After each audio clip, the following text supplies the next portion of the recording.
जय श्री कृष्णा, जय श्री राधे। आज मैं घर में अथवा व्यापार में जहाँ कहीं भी स्टेप जो होती हैं, सीढ़ियाँ, स्टेयरकेस, उन सीढ़ियों के बारे में मैं आपको बताना चाहता हूँ। बहुत से लोगों को भ्रांतियाँ हैं कि सीढ़ी किधर हो, क्लॉक राउंड हो, क्लॉक वाइज मुड़ें या एंटी क्लॉक मुड़ें। ये बड़ा ही एक विवादित विषय रहता है। इसका मैं स्पष्टीकरण करूँगा। और कितनी हो काउंटिंग, कौन सी हो दिशा में, किस प्रकार की हों सीढ़ियाँ जो हमारे जीवन में उन्नति के प्रद हों, और सीढ़ी में क्या रखना चाहिए, क्या नहीं रखना चाहिए, इन सब चीज़ों के बारे में आज आपको बता रहा हूँ। मैं चाहता हूँ इस पावन ज्ञान की अविरल धारा को आगे बढ़ाने के लिए यदि आप हमारे चैनल पर नए हैं तो ज़रूर सब्सक्राइब करें, और प्राचीन हैं तो लाइक और इसका कमेंट्स ज़रूर बनता है। अगर अन्य कोई आपको मन में गलत सीढ़ी बन चुकी हैं, उनका समाधान भी मैं करूंगा, और आपको नहीं समाधान समझ में आता है तो डायरेक्ट आप हमें कॉल कर सकते हैं। हम आपकी सेवा में तत्पर हैं। समय के अभाव में कई बार हम अनुष्ठानों में, पूजा पाठ में बिजी होते हैं। संभवतः आपको ये मिल सकता है आंसर कि 1 घंटे आधे घंटे बाद फ़ोन करें, लेकिन हम ज़रूर आपके फ़ोन को रिसीव करेंगे और आपके प्रश्नों को उत्तर देंगे। अब मैं अपने मूल विषय पर आता हूँ। सीढ़ियाँ, स्टेयरकेस, या उनको अपन जो भी अलग अलग नामों से, झीना आदि नामों से लोग जानते हैं। तो पहले तो मैं बताना चाहता हूँ कहाँ हो घर में। घर का प्रमाण यह है कि नॉर्थ ईस्ट और साउथ वेस्ट में तो गलती से भी नहीं होनी चाहिए। इसके अलावा आप दक्षिण में, पश्चिम में, उत्तर में और पूर्व में ज़रूर आप कहीं भी रख सकते हो। विशेष रूप से जो सबसे शुभ मानी जाती हैं वो साउथ ईस्ट के कोने में, जिसे अग्निकोण कहा जाता है, और वायु कोण नॉर्थ वेस्ट, ये सर्वोत्तम होती हैं। इसके अलावा अन्य कहीं भी रख सकते हैं, लेकिन 3 दिशाएं कभी नहीं हमें बनाना है। कौन सी 3 दिशाएं हैं? साउथ वेस्ट एग्जैक्टली कोना, और नॉर्थ ईस्ट एग्जैक्टली कोना जिसे ईशान कोण कहते हैं, और साउथ वेस्ट को नैऋत्य कोण कहते हैं। दूसरा, पूरे अपने घर का जिससे हम नापेंगे तो ब्रह्म स्थान, मध्य स्थान, पूरा बीचों बीच अगर सीढ़ी होती है, वो भी एक बहुत बड़ा अमंगल का कारण हो सकती है।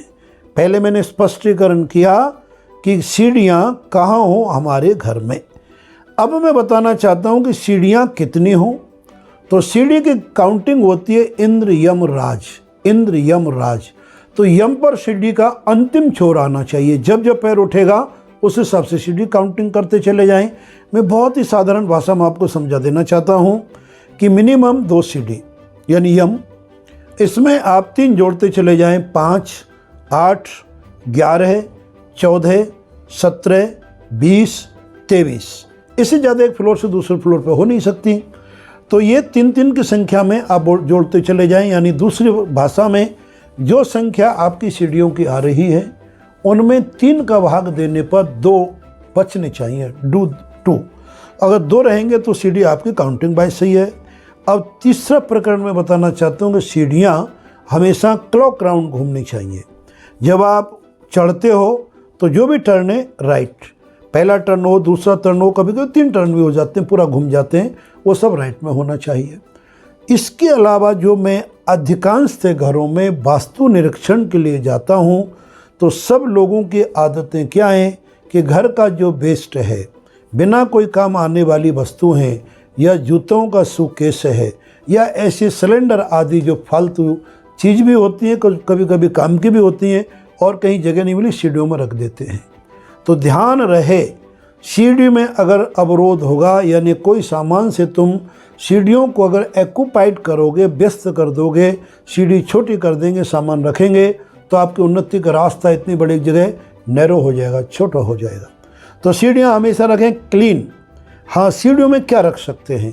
आप गमले रख सकते हैं, चाहे वो आर्टिफिशियल हों चाहे ओरिजिनल हों, बहुत सुंदर लगें, ऐसे गमले रखे जा सकते हैं। इसके अलावा सीढ़ी में सूरैक या फालतू अटाला, किसी प्रकार का सामान नहीं होना चाहिए। अब मैं आपको ये भी साथ में स्पष्टीकरण दे रहा हूँ, कदाचित किसी के घर में सीढ़ी अगर एंटी क्लॉकवाइज है तो इसका क्या करें समाधान? जब आप चलेंगे तो बजाय राइट के लेफ्ट में घूमेंगे, तो जहाँ घूम रहे हो वहाँ पर एक मिरर पट्टी लगा दें। आपका जो फेस होगा वो अपोजिट दिखेगा। फिर सेकंड टर्न पर वहाँ भी मिरर पट्टी लगा दें। इसी प्रकार से सीढ़ी से उतरेंगे तो जहाँ जहाँ आपका टर्न हो रहा है वहाँ पर मिरर पट्टी लगा दें, तो एंटी क्लॉकवाइज सीढ़ियाँ आपकी हो जाएंगी ठीक। दूसरा प्रयोग, उन सीढ़ियों में लगाएं एक अपलिफ्ट बल्ब, जिस बल्ब की रोशनी ऊपर जाती हो दीपक की लौ की तरह, उससे भी आपकी सीढ़ियों का दोष दूर हो जाएगा। दोनों उपाय करेंगे तो ये अति उत्तम होगा। अब मैं आपको ये भी कहना चाहता हूँ कि अगर आपकी सीढ़ियाँ बन चुकी हैं, बहुमंजिलीय या 2 मंजिलीय मकान है, संख्या जो मैंने आपको बताई उस पर अगर डिजर्व नहीं कर रही है, उतनी संख्या नहीं आ रही है, जैसे हमने आपको बताया 11 या 14 और सीढ़ी 12 आ रही हैं या 10 आ रही हैं, तो क्या करें उस अवस्था में? अगर आपकी सीढ़ी 3 का भाग देने पे 2 की जगह 1 बच रहा है तो 1 पैरदान और लगा दें। और अगर 0 बच रही है, जैसे 12 सीढ़ी हैं, तो 1 पैरदान की जगह 1 फर्स्ट में और 1 लास्ट में 2 पैरदान लगा दें।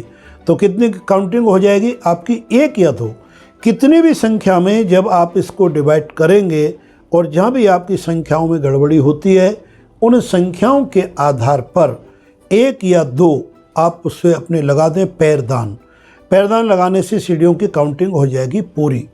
और देखेंगे आपके घर में जो छोटे छोटे कामों में रुकावट आ रही है, आपस में कुछ झंझनाट, तनाव एवं चिंता आदि विषय रहते हैं, उनसे मिलेगी आपको मुक्ति।